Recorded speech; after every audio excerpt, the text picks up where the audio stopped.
ఈ కలియుగంలో తపస్సు చేసిన ఫలితాన్ని పొంది మోక్షాన్ని పొందడానికి 9 రకాల మార్గాలను చెప్పుకున్నాం. నవవిధ భక్తులు: శ్రవణం, కీర్తనం, స్మరణం, పాదసేవనం, అర్చనం, వందనం, దాస్యం. 8వది సఖ్యం. ఈ సఖ్యం అనే దానికి అర్జునుడు ప్రతినిధి. అర్జునుడు పరమాత్మని, శ్రీకృష్ణ పరమాత్మని శ్రీమద్ అఖిలాండకోటి బ్రహ్మాండ నాయకుడిని బావా బావా అని పిలిచాడు. యుద్ధంలో బావా, రథం అటు నడుపు, రథం ఇటు నడుపు అని చెప్పి స్వామికి చెప్పి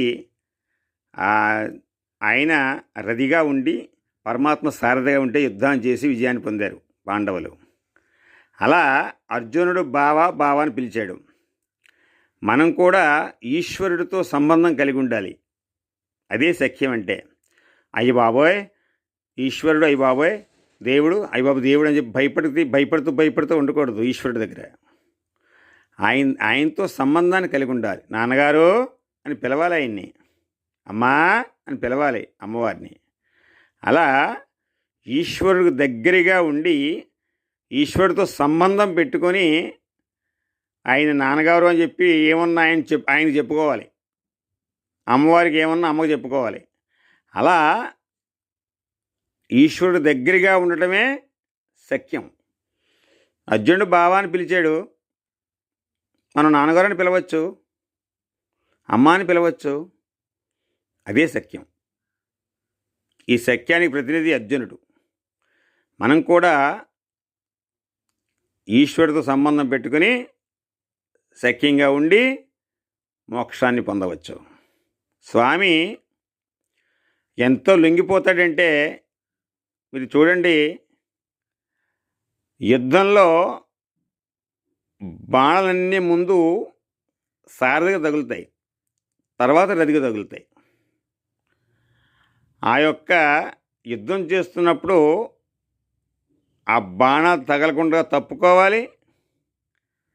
రథికి ఎలా కలతల సారథ్యం చేయాలి, ఎక్కడ తీసుకుంటే అక్కడ రథాన్ని తీసుకెళ్ళాలి. ఆ ఒళ్ళంతా ధూళి దుమ్ము పడిపోద్ది. అలా ఉత్తరీయంతో ఒత్తుకోవడానికి కూడా సమయం ఉండదు. అంత ఉత్కృష్టంగా, అంత ఉత్కంఠగా యుద్ధం జరుగుతూ ఉంటుంది. పరమాత్మ పగ్గాలు చేత్తో పట్టుకుని రథం తోలుతూ ఉంటారు. ప్రపంచంలో 2 ఉద్యోగాలు చేస్తాకి ఇష్టపడరు ఎవరు.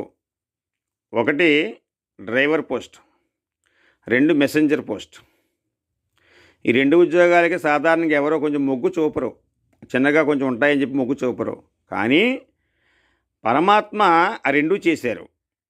ఒకటి రథసారథి అంటే డ్రైవరు, రథసారథిగా రథాన్ని తోలాడు ఆయన పాండవులకి.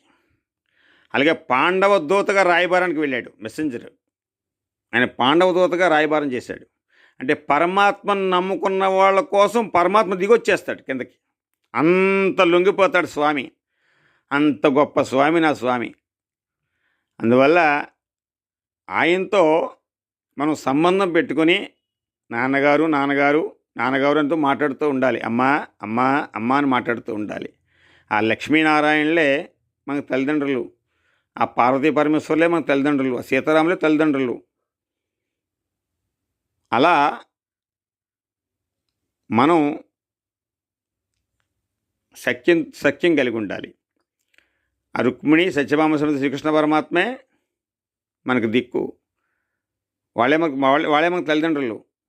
శ్రీ లక్ష్మీ పద్మ సమేత శ్రీ వెంకటేశ్వర స్వామి మనకు దిక్కు. వాళ్ళే మనకు తల్లిదండ్రులు. శ్రీ వెంకటేశ్వర స్వామి ఒకటి, శ్రీకృష్ణుడు ఒకటి, రాముడు ఒకటి, లక్ష్మీనారాయణుడు ఒకటి, శివుడు ఒకటి కదా, అందరూ ఒకటేనండి. అందరూ ఒకటే. పరమాత్మ పరబ్రహ్మం ఒకటే. ఒక్క పరబ్రహ్మే అనేక రూపాలతో కనపడుతూ ఉంటాడు. ఇది సఖ్యం. అలా సఖ్యంగా ఉండి మనం పరమాత్మని పొందవచ్చు, మోక్షానికి వెళ్ళవచ్చు, పరమాత్మ అనుగ్రహాన్ని పొందవచ్చు. సర్వే జన సుఖినో భవంతు, సమస్త సన్మంగళాని భవంతు, నిత్య శ్రీరస్తు. శుభం భూయాత్. సర్వం శ్రీ ఉమామహేశ్వర పరబ్రహ్మార్పణమస్తు. స్వస్తి.